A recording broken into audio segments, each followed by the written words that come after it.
நாடாளுமன்றம் ஒவ்வொரு இந்தியனையும் பெருமிதம் கொள்ள செய்யும் என பிரதமர் மோடி தெரிவித்துள்ளார். நாடாளுமன்றத்தின் புதிய காட்சிகளை ட்விட்டர் பக்கத்தில் வெளியிட்டுள்ள மோடி அனைவரும் அதனை பகிருமாறு கேட்டுக் கொண்டுள்ளார். புதிய நாடாளுமன்ற கட்டடத்தின் முதல் காட்சியை மத்திய அரசு வெளியிட்டுள்ளது. டெல்லியில் புதிய நாடாளுமன்ற கட்டடத்தை பிரதமர் மோடி வரும் ஞாயிற்றுக்கிழமை திறந்து வைக்கிறார். 65,000 சதுர மீட்டர் பரப்பளவில் முக்கோண வடிவில் கட்டப்பட்டுள்ள பிரம்மாண்ட நாடாளுமன்றத்தின் முதல் காட்சி வெளியாகியுள்ளது.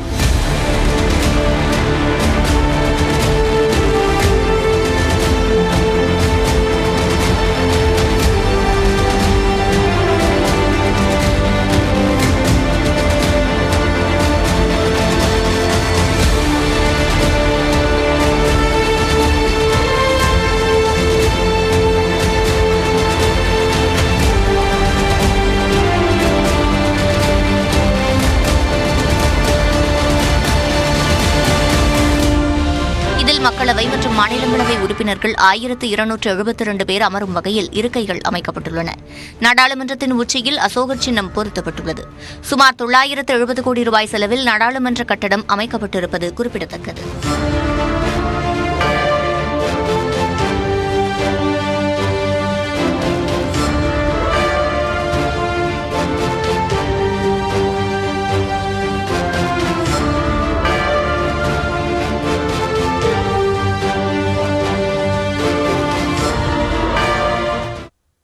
இந்தியாவிற்கு அதிகாரத்தை பரிமாற்றியதற்கு அடையாளமாக செங்கோலை ஆங்கிலேயர்கள் பயன்படுத்தியதாக கூறுவதற்கு சான்றுகள் எதுவும் இல்லை என்று காங்கிரஸ் மூத்த தலைவர் ஜெய்ராம் ரமேஷ் தெரிவித்துள்ளார்.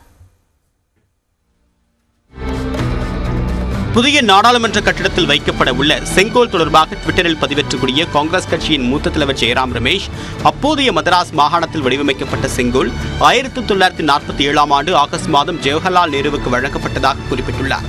ஆனால் மவுண்ட் பேட்டன், ராஜாஜி மற்றும் நேரு ஆகியோர் இந்த செங்கோலை ஆங்கிலேயர்களின் அதிகாரத்தை இந்தியாவுக்கு மாற்றி தந்ததற்கு அடையாளமாக பயன்படுத்தியதாக கூறுவதற்கு எந்த ஆதாரமும் இல்லை என்றும் பதிவிட்டுள்ளார். இந்த செங்கோலை தற்போது பிரதமரும் அவருடைய ஆதரவாளர்களும் தமிழ்நாட்டில் தங்கள் அரசியல் நோக்கங்களுக்காக பயன்படுத்தி வருவதாக விமர்சித்துள்ளார். மேலும் புதிய நாடாளுமன்றத்தை திறந்து வைக்க குடியரசுத் தலைவர் திரௌபதி முர்முவை ஏன் அனுமதிக்கவில்லை என்றும் ஜெய்ராம் ரமேஷ் கேள்வி எழுப்பியுள்ளார். இந்நிலையில் தமிழ்நாட்டு ஆதீனம் வழங்கிய செங்கோலை காங்கிரஸ் கட்சி அவமதித்து விட்டதாக மத்திய உள்துறை அமைச்சர் அமித்ஷா விமர்சித்துள்ளார். இது குறித்து ட்விட்டரில் பதிவேற்றக்கூடியவர், காங்கிரஸ் கட்சி இந்திய பாரம்பரிய மற்றும் கலாச்சாரத்தை ஏன் இவ்வளவு வெறுக்கிறது என்று கேள்வி எழுப்பியுள்ளார். இந்தியாவின் சுதந்திரத்தை குறிக்கக்கூடிய வகையில் தமிழ்நாட்டின் புனித சைவ மடத்தால் பண்டித நேருவுக்கு புனிதமான செங்கோல் வழங்கப்பட்டதாகவும், ஆனால் அதனை ஒரு கைத்தடியாக அருங்காட்சியகத்திற்கு அனுப்பப்பட்டதாகவும் அமித்ஷா விமர்சித்துள்ளார். ஆதீனத்தின் வரலாற்றை காங்கிரஸ் கட்சி போலி என்று கூறி வருவதாகவும், காங்கிரஸ் கட்சி தங்களுடைய செயல்பாடுகளை ஆய்வு செய்ய வேண்டும் என்றும் அமித்ஷா வலியுறுத்தியுள்ளார். நாடாளுமன்றத்தில் செங்கோல் வைப்பதன் மூலமாக தமிழர் கலாச்சாரம் பிரதிபலிப்பது பெருமைக்குரியது என்று இந்து சமய அறநிலைத்துறை அமைச்சர் சேகர்பாபு தெரிவித்துள்ளார். தமிழகத்திற்குண்டான பெருமை என்பதால், தமிழகத்துடைய பண்பாடு கலாச்சாரத்திற்கு ஒரு புகழ் என்பதால், தமிழகத்திலே உருவாக்கப்பட்ட இந்த செங்கோல் டெல்லி நாடாளுமன்ற மைய மண்டபத்திலே அமைய இருப்பதால், இதில் பத்திரிகை நிருபர்கள் கூட்டத்தில் பங்கேற்பதில் திராவிட முன்னேற்ற கழகத்திற்கு எந்தவிதமான சங்கடமும் வருத்தமும் இல்லை என்பதால் நேற்றைக்கு அதிலே கலந்து கொண்டோம். எங்களுடைய நிலைப்பாடு, திராவிட முன்னேற்ற கழகத்தின் நிலைப்பாடு, மாண்புமிகு தமிழ்நாடு முதலமைச்சரின் நிலைப்பாடு, டெல்லியிலே அமைய இருக்கின்ற நாடாளுமன்ற கட்டிடத்தை ஜனாதிபதி தான் திறந்து வைக்க வேண்டும் என்ற நிலைப்பாட்டில் திராவிட முன்னேற்ற கழகம் உறுதியாக இருக்கின்றது. இதனிடையே புதிய நாடாளுமன்ற கட்டடத்தை குடியரசுத் தலைவர் மூலமாக திறக்க உத்தரவிடக் கோரிய வழக்கை உச்சநீதிமன்றம் தள்ளுபடி செய்தது. இந்த விவகாரத்தில் நீதிமன்றம் தலையிட விரும்பவில்லை என்று நீதிபதிகள் கூறினர்.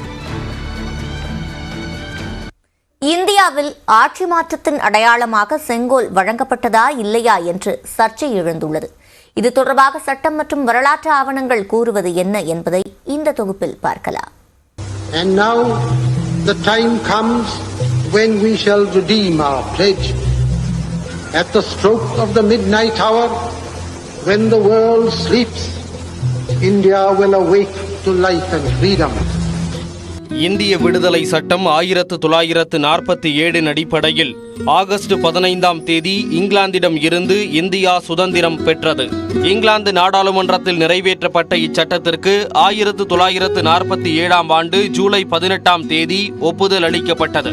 அதில் ஆகஸ்ட் 15, 1947 முதல் இந்தியா மற்றும் பாகிஸ்தான் என்ற 2 நாடுகள் தன்னாட்சி அந்தஸ்தை பெறுவதாக குறிப்பிடப்பட்டுள்ளது. இந்த சட்டமும் அதில் இடப்பட்ட கையொப்பமுமே ஆட்சி மாற்றத்தின் அடையாளமாக கருதப்படுகிறது.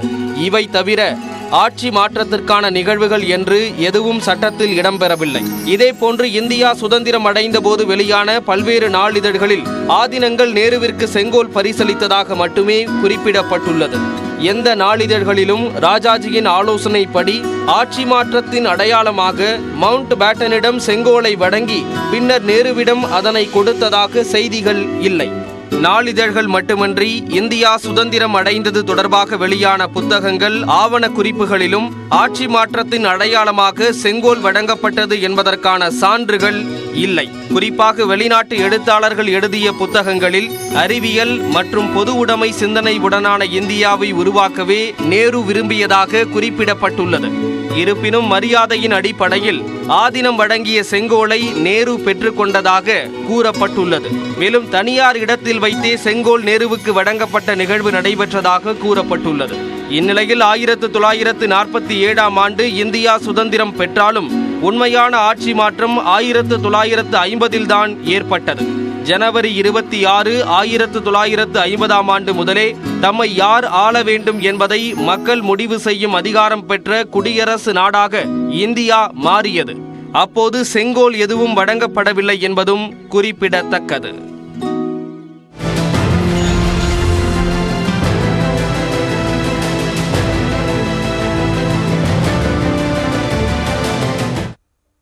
புதிய நாடாளுமன்ற கட்டட திறப்பு விழா பெரும் சர்ச்சையாகிக் கொண்டிருக்கும் நிலையில் அக்கட்டடம் தொடர்பாக மற்ற சர்ச்சைகள் என்னவென்று இந்த தொகுப்பில் காணலாம்.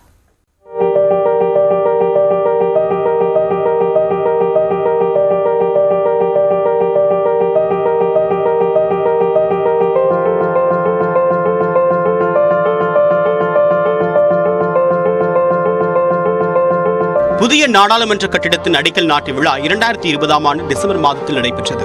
அப்போது கொரோனா பெருந்தொற்று உச்சத்தில் இருந்தது. கொரோனா காலத்தில் பணியில் ஈடுபடுபவர்கள் பாதிக்கப்படுவார்கள் என்று எதிர்க்கட்சிகள் கடும் கண்டனம் தெரிவித்தன. ஆனால் கட்டுமான பணிகளை அத்தியாவசிய சேவைகளின் கீழ் கொண்டு வந்த மத்திய அரசு பணிகளை தொடர்ந்தது. கட்டுமான பணிகளை நிறுத்த உத்தரவிடக் கோரி டெல்லி உயர்நீதிமன்றத்தில் வழக்கு தொடரப்பட்டது. ஆனால் தேசிய முக்கியத்துவம் வாய்ந்த பணி என்று கூறிய நீதிமன்றம் வழக்கு தொடர்ந்தவர்களுக்கு 1 லட்சம் ரூபாய் அபராதம் விதித்தது. புதிய நாடாளுமன்ற கட்டிடத்திற்கு ஒதுக்கப்பட்ட தொகை குறித்தும் எதிர்க்கட்சிகள் கேள்வி எழுப்பின. கொரோனா பரவல் உச்சத்தில் இருந்த போது தடுப்பூசிகளுக்கும் மருத்துவ தேவைகளுக்கும் மத்திய அரசு நிதி ஒதுக்காமல் 1000 கோடி ரூபாயை கட்டிடத்திற்கு செலவிடுவதாக எதிர்க்கட்சிகள் விமர்சனம் செய்தன. புதிய நாடாளுமன்ற கட்டிடத்தின் மேல்பகுதியில் 6.5 மீட்டர் உயரம், 9500 கிலோ எடையில் வெண்கலத்தில் சிங்க சிற்பம் அமைக்கப்பட்டுள்ளது. இந்த சிற்பத்தை பிரதமர் நரேந்திர மோடி கடந்த ஜூலை மாதம் திறந்து வைத்தார். சாரநாத் அருங்காட்சியகத்தில் வைக்கப்பட்டுள்ள தேசிய சின்னத்தில் சிங்கங்கள் அமைதியுடன் காட்சியளிப்பதாகவும், ஆனால் பிரதமரால் திறந்து வைக்கப்பட்டுள்ள தேசிய சின்னத்தில் சிங்கங்கள் மூர்க்கத்தனமாகவும் ஆக்ரோஷத்துடனும் காணப்படுவதாக கடுமையான விமர்சனங்கள் எழுந்தன. புதிய நாடாளுமன்ற கட்டிடம் கட்ட அதிகப்படியான மரங்கள் வெட்டப்படுவதாக டெல்லி மாநில நிபுணர் மதிப்பீட்டு குழு குற்றம் சாட்டியது. இதனைத் தொடர்ந்து 487 மரங்கள் வேறு இடத்தில் நடப்படும் என்று மத்திய அரசு அறிவித்தது. அந்த வளாகத்தில் இருந்து மேலும் 320 மரங்கள் வெட்டப்படாது என்று அரசு கூறியது. எனினும் ஒட்டுமொத்தமாக 2466 மரங்கள் வெட்டப்பட்டதாக நாடாளுமன்றத்தில் மத்திய அரசு கணக்கு காட்டியது. புதிய நாடாளுமன்ற கட்டிடத்தின் பெயர் குறித்த சர்ச்சைகளும் எழுந்தன. மத்திய அரசு இதுவரை எந்த பெயரையும் அறிவிக்காத நிலையில் மறைந்த முன்னாள் குடியரசுத் தலைவர் அப்துல் கலாமின் பெயரை வைக்க வேண்டும் என்று டெல்லி மாநில காங்கிரஸ் கட்சி வலியுறுத்தியுள்ளது. அகில இந்திய சக்திரிய மகாசபையோ டெல்லியை ஆண்ட கடைசி இந்து மன்னரான பிருத்விராஜ் சௌஹான் பெயரை வைக்க வேண்டும் என்று வலியுறுத்தியது. புதிய நாடாளுமன்றத்தில் வைக்கப்பட உள்ள செங்கோல் குறித்தும் பல்வேறு தரப்பினரும் குற்றச்சாட்டுகளை முன்வைக்கின்றனர். செங்கோலில் மேற்பகுதியில் உள்ள நந்தி மதத்தை குறிப்பதால் அதனை எதிர்ப்பதாகவும் கூறுகின்றனர். இந்தியா மதசார்பற்ற நாடு என்றும் இந்து மத சின்னமாக நந்தி கருதப்படுவதாகவும் எதிர்ப்பு எழுந்துள்ளது. புதிய நாடாளுமன்ற கட்டிட திறப்பு விழா தேதியும் பெரும் சர்ச்சையாகி உள்ளது. சாவர்கர் 140வது பிறந்த தினம் என்பதாலேயே மத்திய அரசு இந்த தேதியை தேர்வு செய்திருப்பதாகவும், உண்மையிலேயே அங்கு அனைத்து பணிகளும் முழுமையாக முடிவடையவில்லை என்றும் எதிர்க்கட்சிகள் கூறி வருகின்றன.